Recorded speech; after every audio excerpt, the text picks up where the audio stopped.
সামনেই বিয়ের সিজন, দেখছিলাম বেনারসি। না, না, আমার বিয়ের জন্য নয়। তোমরা নিজেদের বিয়েতে যাতে সুন্দর, সুন্দর বেনারসি কালেকশন পাওয়ার জন্য আজাদ বস্ত্রালয়তে যেতে পারো, তাই তোমাদের সাথে আজকে ওখানকার কিছু বেনারসি কালেকশন শেয়ার করব।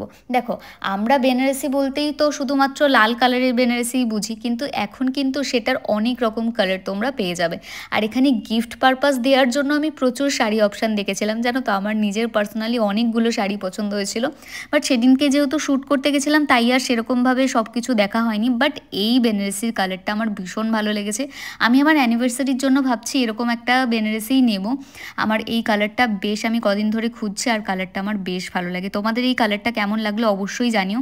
আর এই কালারের শাড়ি তো তোমরা আমাকে আমার রিসেপশনেই পরতে দেখেছো। তোমরা চাইলে নিজেদের বিয়েতেও কিন্তু এরকম একটা বেনারসি ট্রাই করতে পারো। তোমাদের কোন কালারটা ভালো লাগলো অবশ্যই আমাকে কমেন্ট সেকশনে বলো। বাট আমার কিন্তু একটু বেশি এই কালারটাই ভালো লেগেছে। আচ্ছা, তোমাদের কোনটা বেটার লাগলো অবশ্যই আমাকে জানাতে ভুলো না।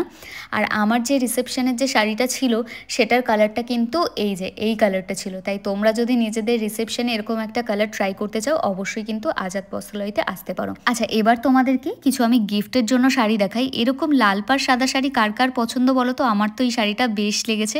আমি ভাবছি খুব তাড়াতাড়ি গিয়ে এই শাড়িটা নিয়ে আসবো, কারণ শাড়িটা এত সুন্দর, যে কোনো পুজো পারপাস কিন্তু এটা পরতে পারবে। আর শাড়িগুলো এত সফট, ভীষণই কমফোর্টেবল। তোমাদের কোন শাড়িটা বেশি ভালো লাগলো অবশ্যই আমাকে কমেন্ট সেকশনে জানাতে বলো না। ওকে, চলো দেখাবে নেক্সট ভিডিওতে। বাই।